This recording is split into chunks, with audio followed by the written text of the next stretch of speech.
Hi, folks. This is Rick Doc Walker, the DOC. This is John Kime, and you're listening to The Mess Hall with Rally Captain and Tailgate Ted. What's going on, Rally? How you doing, man? Oh, brother. It's Wednesday. The weather's halfway decent. The fog has lifted, or the smog, or the soot, whatever you want to say, from Canada. And hey, man, it's a beautiful day. And I'm ready to get into the mess hall with you, my brother. The question is, how are you? I'm doing great, man. I mean, you said it. All that smog, whatever the hell it was, all that Canadian junk is gone. We get to enjoy. We get to relax. The team is off for 6 weeks. So hopefully no on-field drama between now and then. So I'm looking forward to going over that with you. And I was looking forward to the other day, being yesterday, Tuesday, going out to that OTA practice, but coach decided to cancel it. So curious what you were thinking about that, because we lost 2 practices because of last year's excessive contact. So a couple of the guys got taken to the ground. Rivera chewed them out and lit a fire into them because he knew they were going to get in trouble. So now they did. They got caught, and now we had less OTA sessions. And Rivera actually said that he wanted to basically, and I'm paraphrasing here, but he wanted to get a gauge of his guys' maturity. And are they going to show up when they're not mandated to show up? Because everybody was there for mandatory minicamp, but we had a couple guys that weren't there when it was voluntary. And yesterday would have been voluntary. And I wanted to see who was actually going to post. Do you care, or not really that big a deal? Well, here we are with that big word again. You know, that 4-syllable word, voluntary. You know, say it fast, voluntary. So I think what probably happened was somebody planted a bug in his ear, and they said, "Hey, coach, I'm not going to be here tomorrow." And probably someone else said it. And let's face it, the coach has a pretty good gauge of what's going on in the locker room.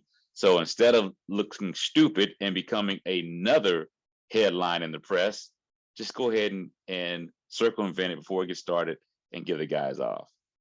So the guys didn't have off. They just didn't practice on the field. They still had to come in and get a workout. They still had to have meetings. And they actually said, and this was a tweet from Nikki Javala, Commanders won't have an OTA day Tuesday. Would have been their last before the break. Coaches felt the offseason went well and was well attended, and they didn't want to risk further injury. Players will just have meetings and a light workout Tuesday to cap their offseason program. So I get not wanting to risk injury. Yeah. But the last time they were on the field, the first team offense actually got kicked off the field by Bieniemy because they got stuff wrong when they were installing a play. And Bieniemy just ripped them a new one and made him run off the field. Wouldn't you think that would help out another day? It goes back to what I was telling you about the whole Warren Sapp thing, man. How much are those guys realistically going to maintain or I'm sorry, retain from 2 4-hour sessions? I mean, don't get me wrong. I think it looks good. It feels good, but man, in this society nowadays, bro, we forget what we had for dinner yesterday. So we forget more than we remember. And if it was more repetitiveness, then I would say, okay, I'm just saying, I don't really know what to think because I'm not an NFL player. I hear you. And it's not your job to remember what you had for dinner, but it is their job to get these plays installed. Right. It is their job to understand this new playbook with a quote unquote wordy system. So you would think the more repetitions, regardless if you get a break, the more it's going to get ironed into your brain. I'm not disagreeing with you on that. What I'm saying is, obviously, they saw something that sparked them. Let's take injury out of it, okay? Because to me, injury is a catch-all. You got to say that to make everybody feel good. Oh, yeah. But if by chance, let's say, for instance, they did retain 98% of the playbook, then yes, go ahead and give it to them off. But I have to believe that if they didn't, then their butts would have been there today. And here's my thing is, since Rivera's been here, he has always given the last day of OTAs as kind of an off day for the guys. So this isn't something new. And if FanDuel had odds on it, odds were going to be they weren't going to have to practice or do anything. But he literally questioned his players, I guess, maturity level. And then he backed down. You're the head coach of this team. To me, you're showing me you don't have a backbone if I'm a player, because you're challenging me. And then when it's time for the challenge, you kind of cower back in your office and don't call us out on it. So that's how I'm looking at this is, and from a fan's perspective, when he put out there that he wants to see who shows up, then I want to see it too, because I'm questioning certain players. I don't want to say dedication, but commitment to this program and actually getting us where we need to go and winning again. And it would have been another small test, not the midterm, not the final exam, but it would have been a little bit of a pop quiz to see who actually posted, because we were supposed to have practice. Because to me, you could have got the guys to show up for Tuesday because they had to anyway. But when they're out there in pads, and they wouldn't have been in pads, they would have been in their, hats and shorts, helmets and shorts. Yeah. So you get them out there, or you get them all ready to go out there. And next thing you know, hey guys, you did good job. We're just going to cancel this. We're just going to go to the meeting room. You don't do it a day beforehand, so the players can't call your bluff. You do it that morning, so you can then call them out or have the media call them out for the guys that didn't post, because the guys that were on vacation in Bora Bora, I think Antonio Gibson's taking his family to Hawaii. That to me is the way to do it. That was just the only issue I had, because I could care less if they were on the field or not. It's just understanding the dedication from some of the guys that were not there is what I got a problem with. Okay, so I see what you're saying. Hey, you said this was going to happen, and you reneged basically, and now it makes you look weaker. But do you think that it makes, in the players' eyes, them look weaker, or the outside media's eyes him look weaker? Because maybe in the players' eyes, do you think that maybe they are happy that the coach did that for them? I'm sure they're happy.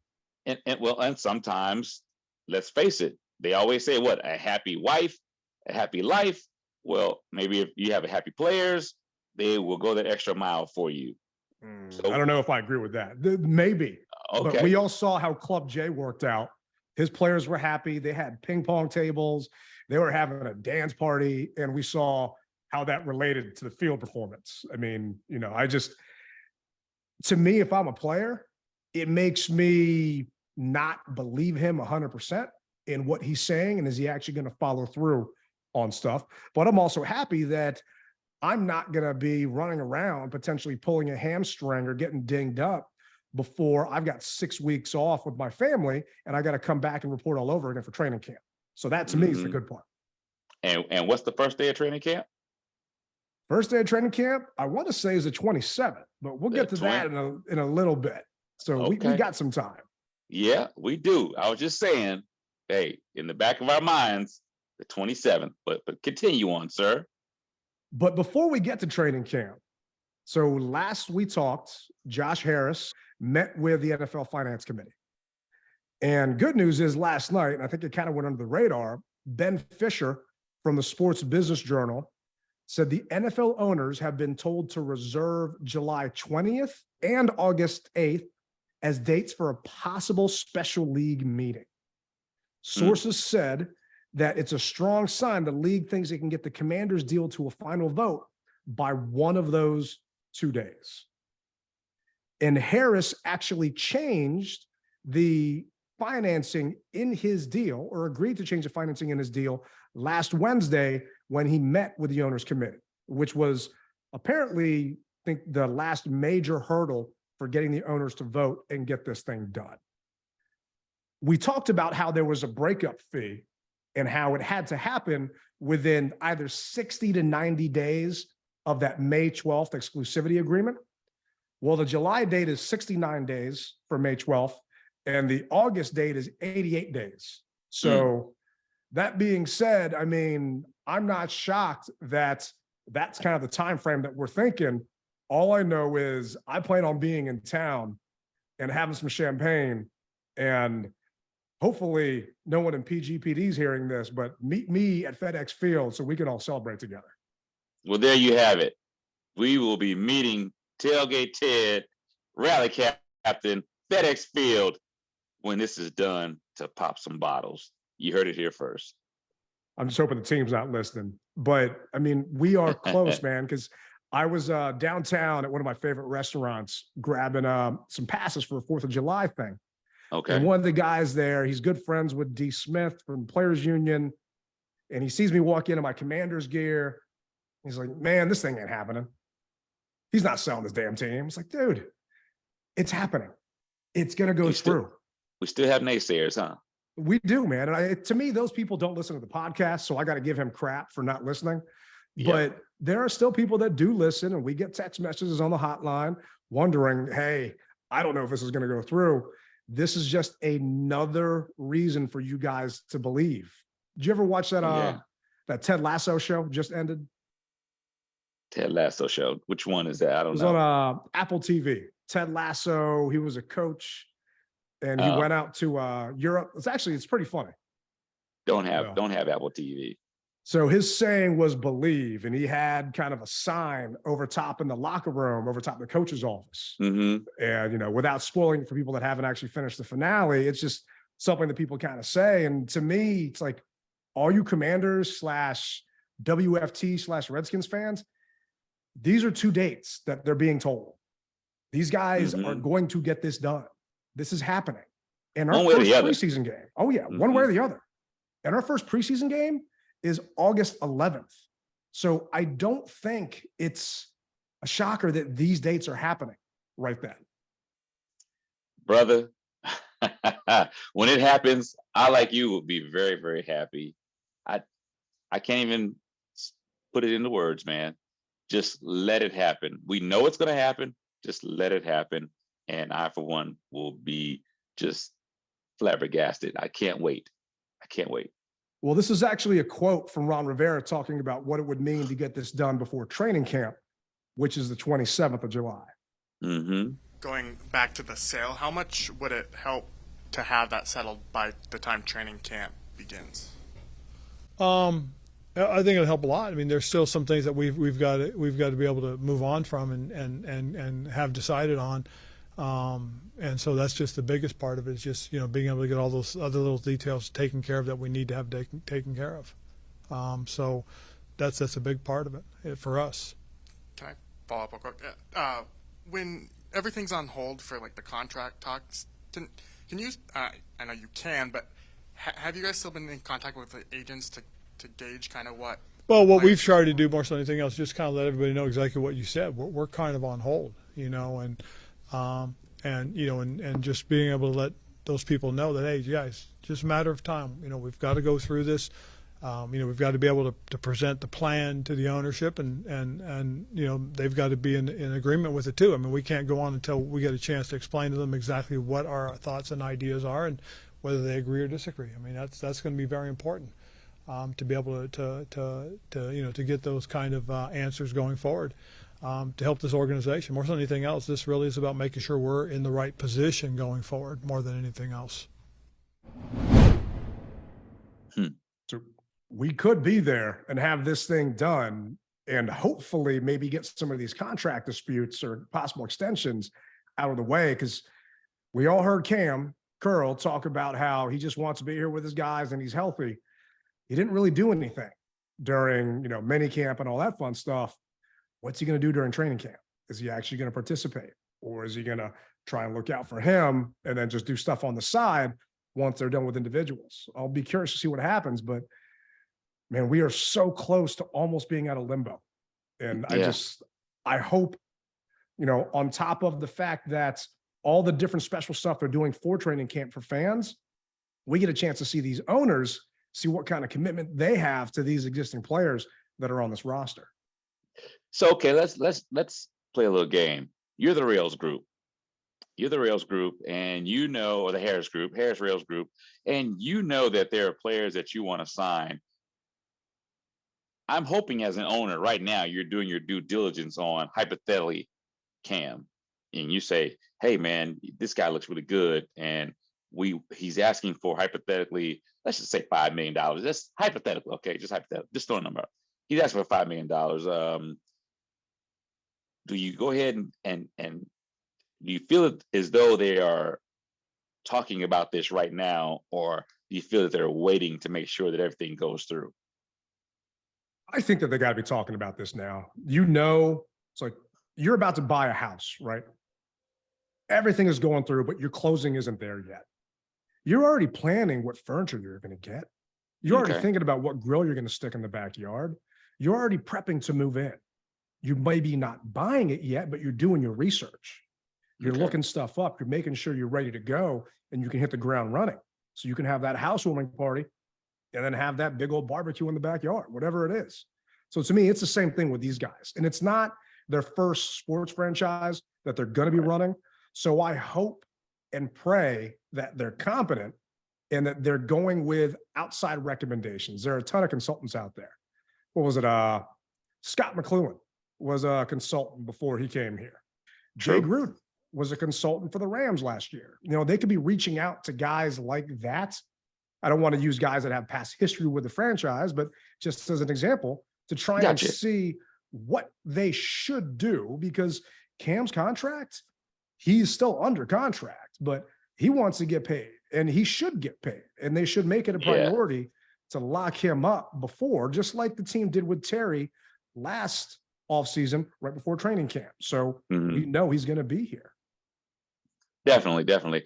I'm hoping that, like you said, that they are doing their due diligence and they are hypothetically shopping on Amazon, putting everything in the queue. So when things happen, they can just hit send and it's a done deal. Because drives me crazy, man. We need everybody, man. We need my everybody. wife does that.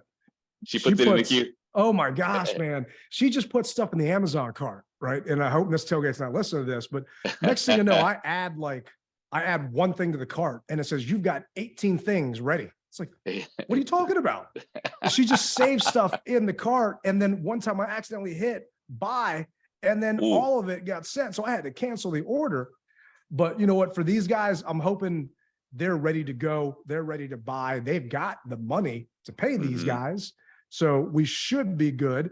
But one of the guys that I'm a little curious about on what they're going to do, because it came out recently, and granted, this was from a kind of a Steelers SB Nation blog talking about Chase Young trade rumors. And Bleacher Report put another article out there, potential spots for Chase Young to go in a trade. Basically, once we didn't exercise his fifth-year option, people were thinking maybe we can trade for this guy. Do you think we should? Yeah. It depends on what we get for him. I mean, I always say players come and go, coaches come and go. You know, so this wouldn't be any different. And I think we are tied to Chase because A, homegrown, B, he had a good rookie season, and we're kind of still in that what if with him.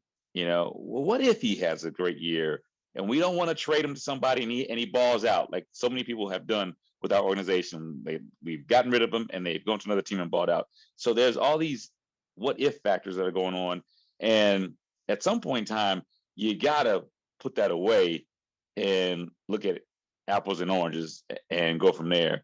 So to answer your question, what are we getting for him? Point blank. Typically, when you're trying to trade someone like this, his value is less because you decided not to exercise his option. So if a team picks him up, they don't have control over him next season. And if he does ball out, then they'd have to franchise tag him or extend him or offer him a contract extension before he hits the market. So his value isn't as much as it should be, even though he was a defensive rookie of the year in 2020. He's only had 1.5 sacks since then. He played 9 games, hasn't done a ton. So his value is probably around a 4th round pick, 5th round pick. And that's being generous.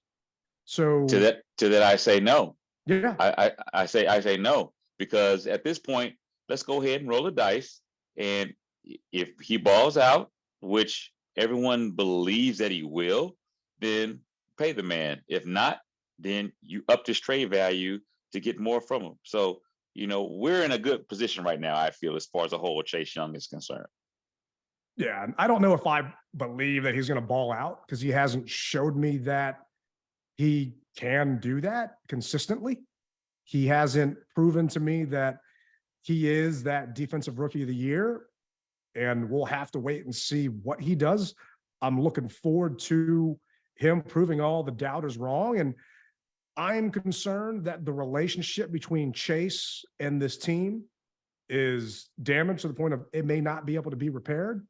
And if he does ball out, he's going to go because he doesn't like how we treated him. To me, part of the issue is you've got a coach that is also the head of personnel. And we always say your coach is focused on right now, game by game, not long term.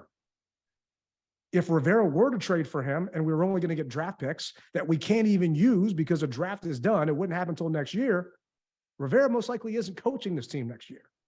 So what does he give a damn about? Yeah. Getting a draft pick. So he needs the best Chase that he can possibly get. And that young man has got to ball out like Duran did if he wants to get paid. So I'm with you. Don't you think that there's going to be extra motivation for him to be able to do that? I think there is.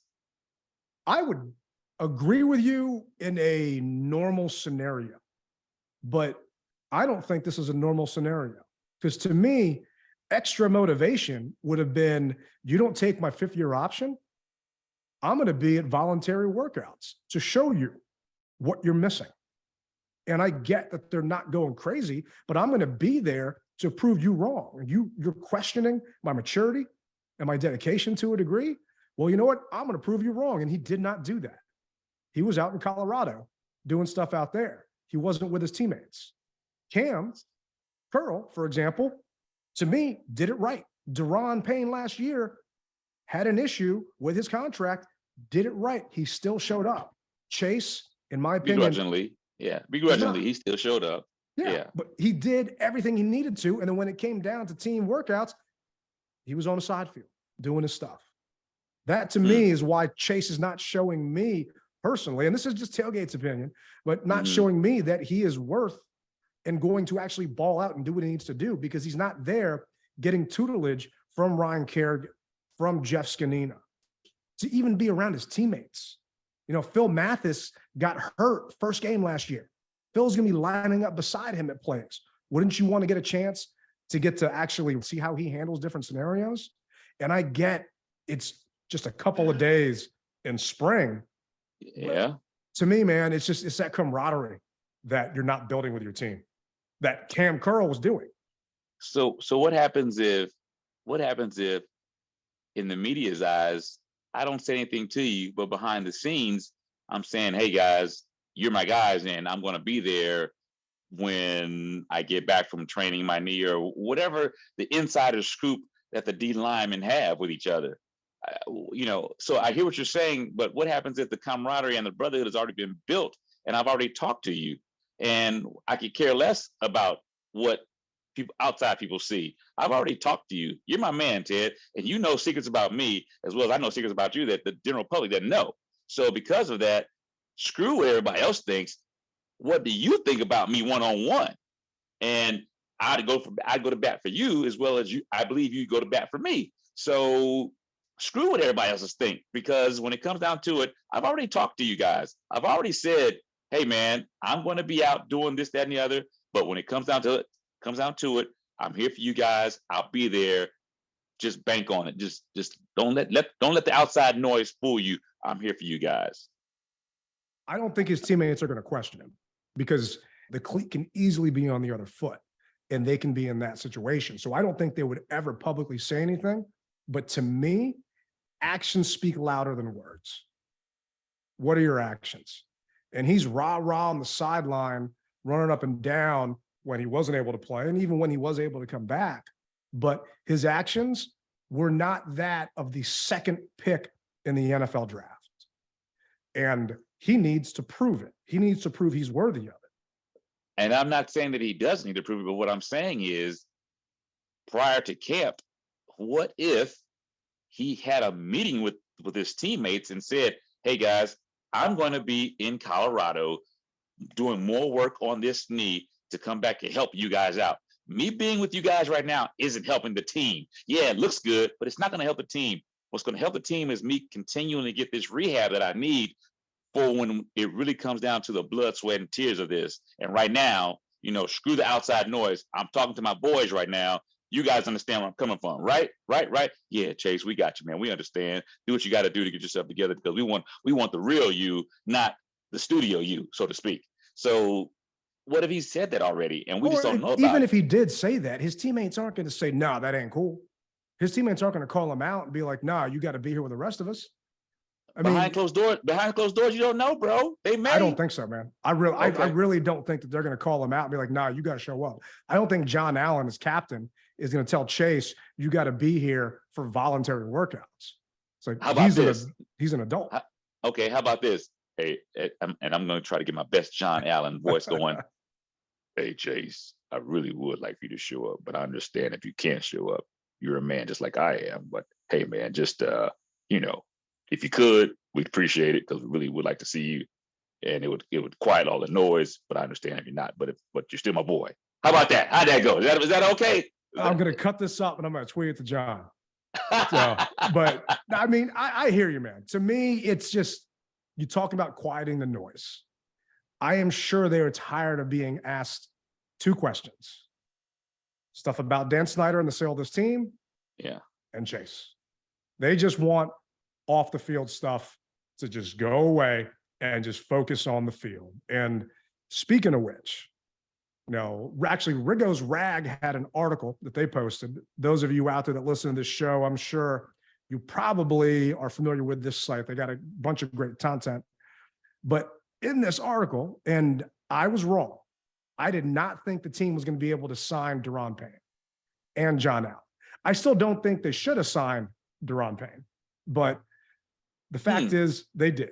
It's just a lot of money next year at the defensive tackle position. I think we're talking close to $60 million. But in this article in Riggos Rag, it actually talks about, can the team afford, assuming these guys ball out, to keep Chase Young and Montez Sweat?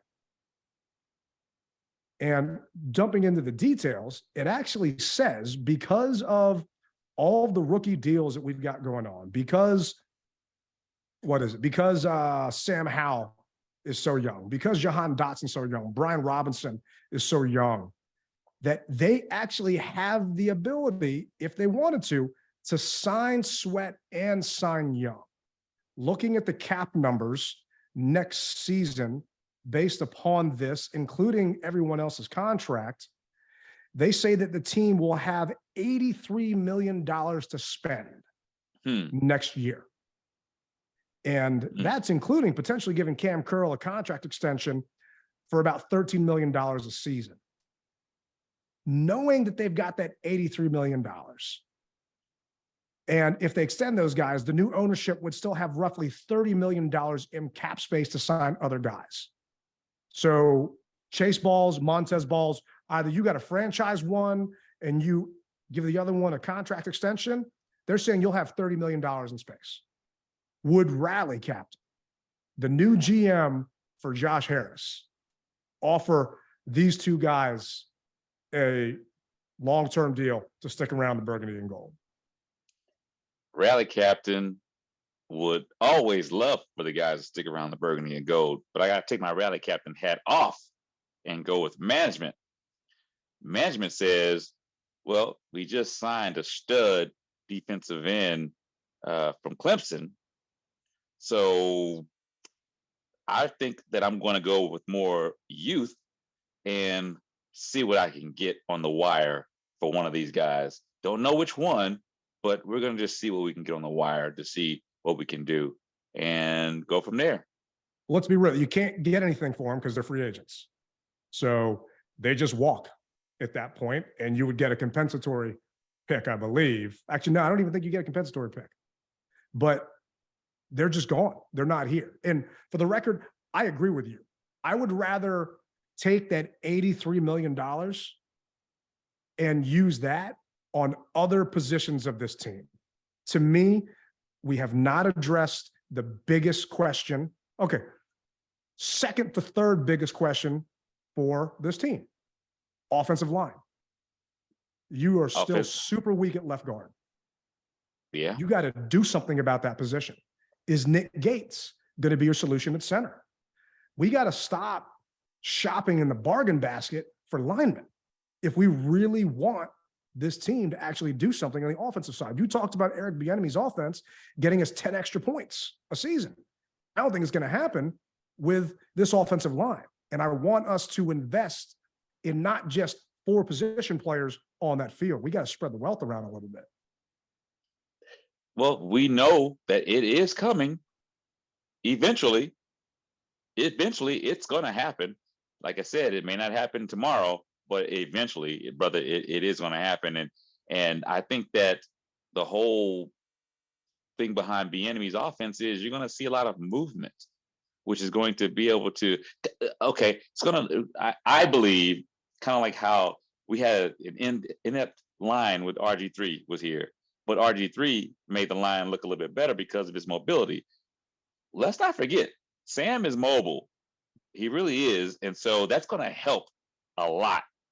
Not taking away the fact that we still need the lineman, but I think that they're seeing that, okay, we're going to put him in motion a lot. We're going to do some other things to get the ball out of his hand quicker so that the line necessarily won't be as bad as we know it, or as porous as it was last year. I don't think it'll be as bad because of the movement. Hoping it won't be. And no, I mean, the movement, we're just talking about receivers, tight ends, running backs. To me, a lot of the problems were right up the middle. I don't know how many times we saw Andrew Norwell look like he was on rollerblades and just getting pushed right back into Carson or right back into Taylor. And Taylor could scramble too. So Taylor had the ability to still get out of those things, and he just didn't have the arm to be able to make some of the throws once he scrambled, or he threw the ball down the field with his eyes closed. But, you know, I would just like a better, I mean, this team is famous for its offensive line, right? The NFL has made its rules to the point of it favors the offense.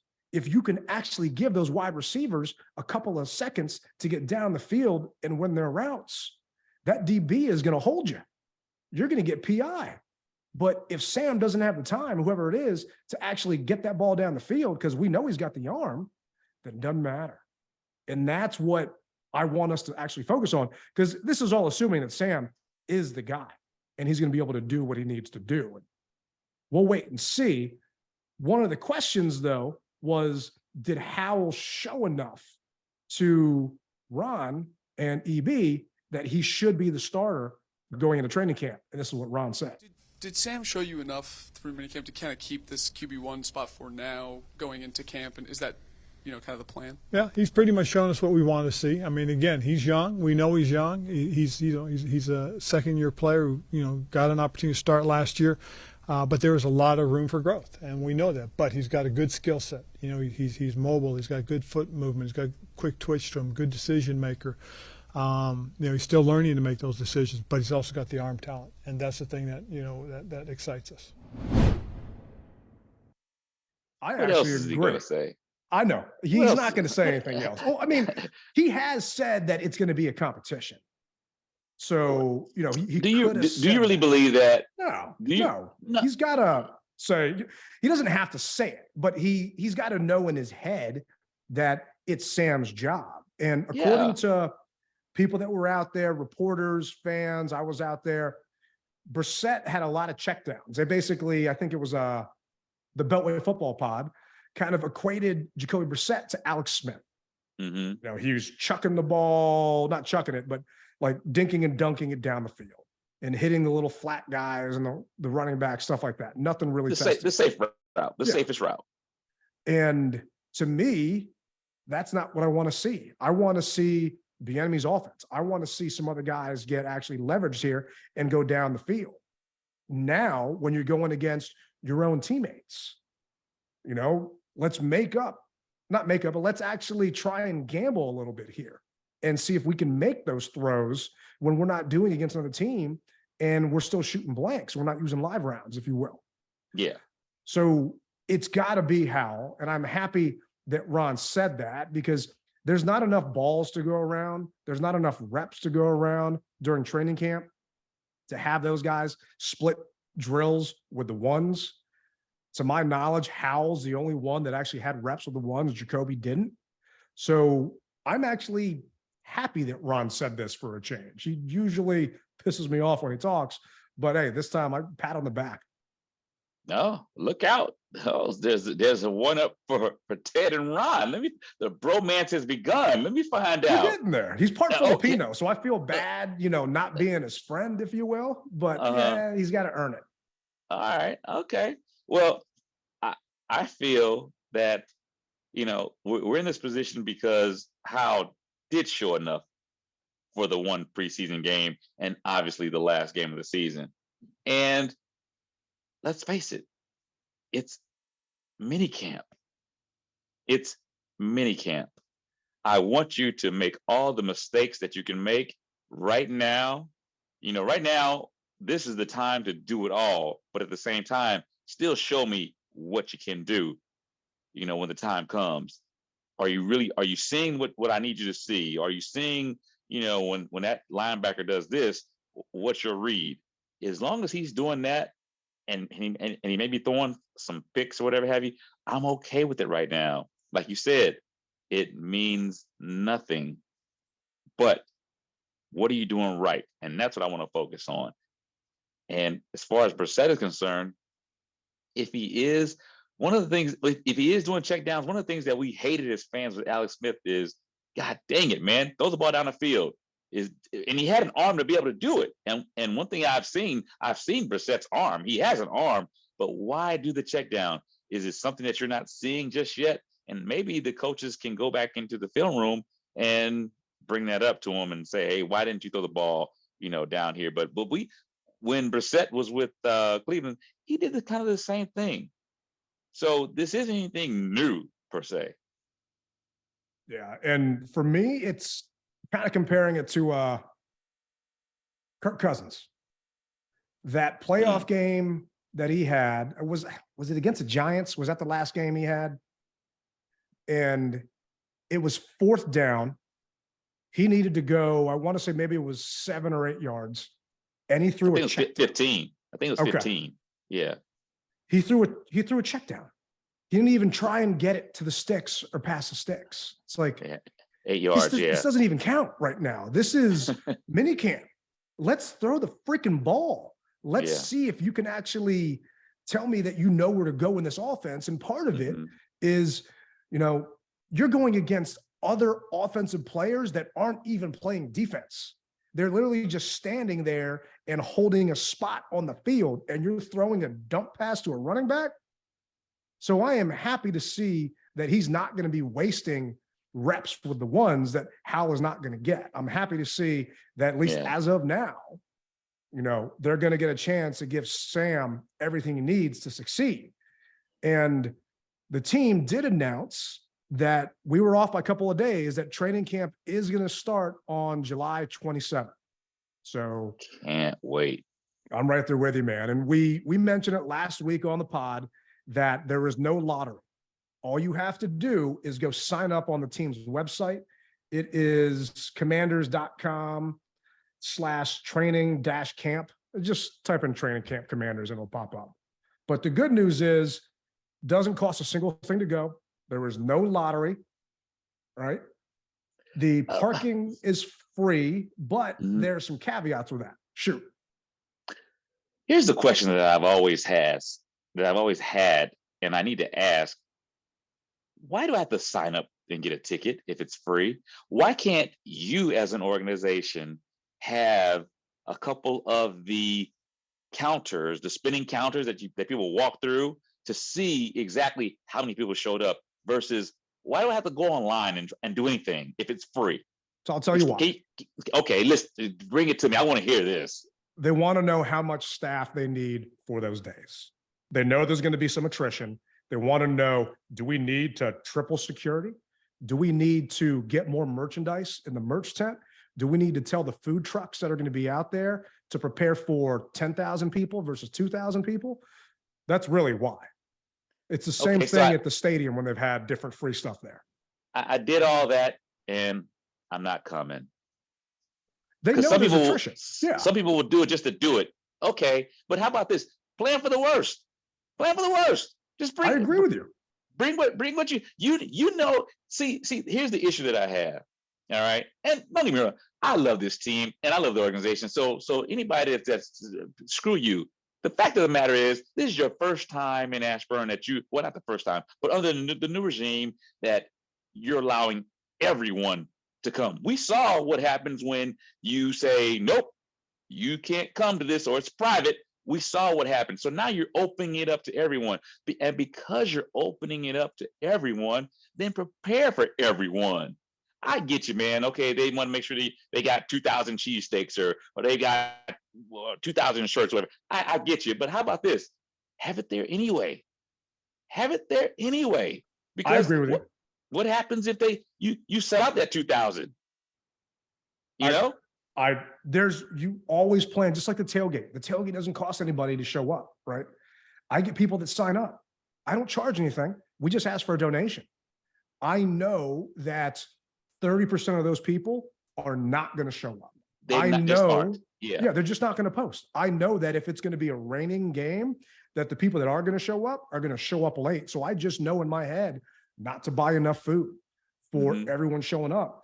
And I'm actually looking at the waiver where you've got to sign up right now.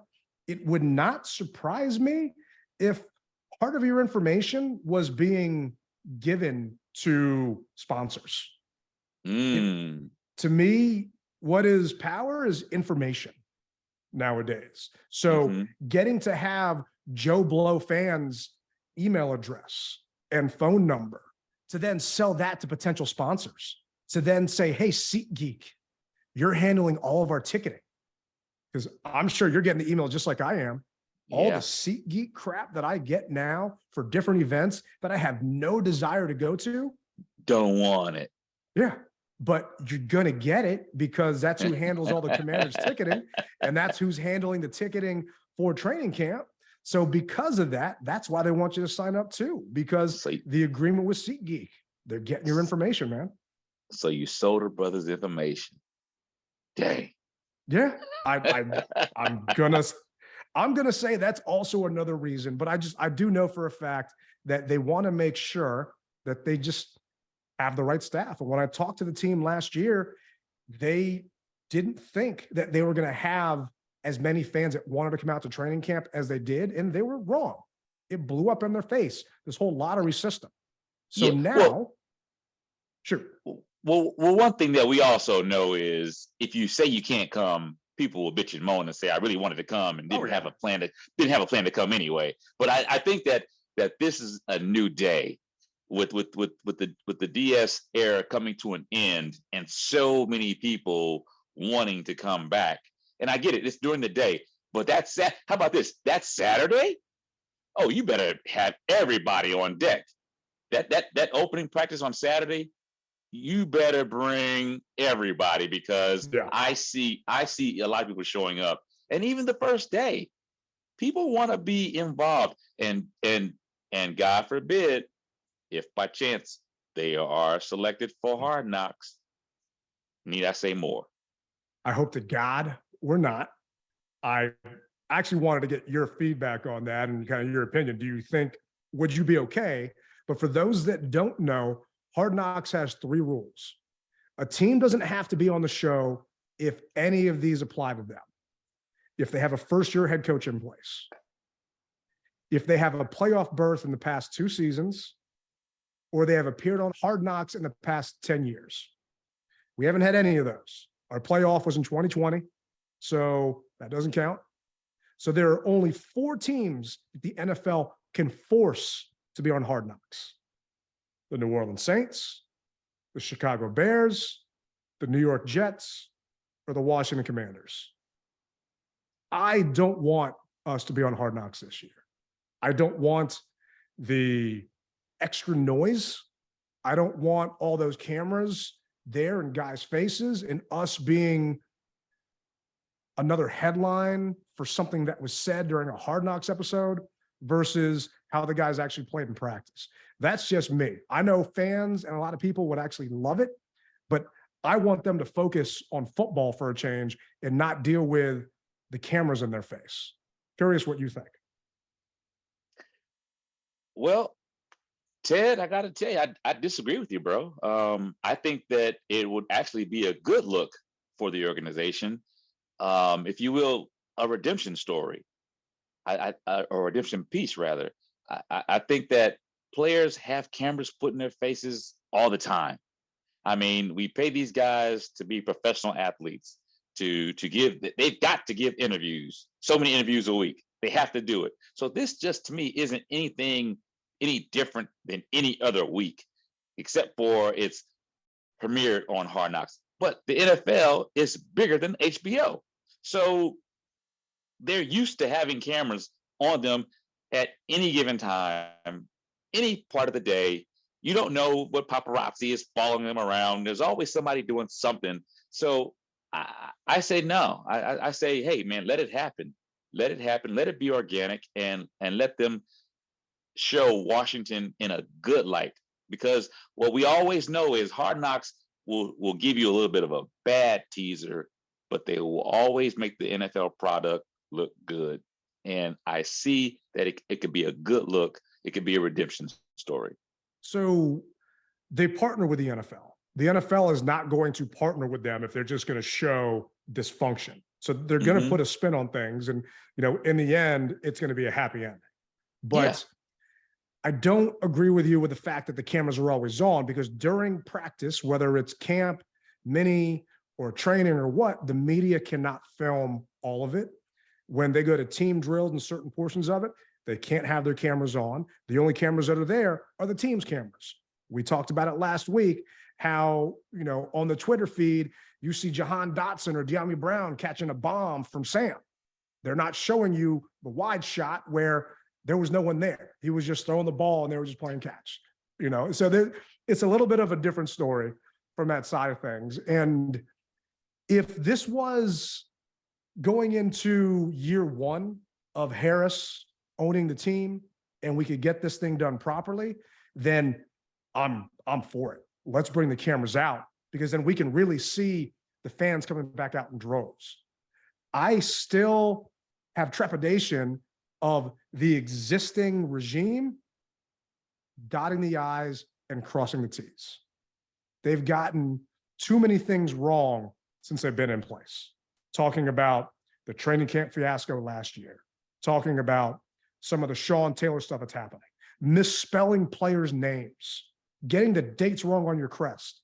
I have concerns that those simple blocking and tackling things would get highlighted on an episode of Hard Knocks that we know happen here, but the rest of the world doesn't. So I would rather it be a year from now, when Harris and Rails and Magic and all the guys got a chance to iron out and kick out some of the bad eggs, if you will, and then we actually look our best. Because training camp's on the 27th. These guys don't take over potentially till August 8th. Heaven help us. Okay.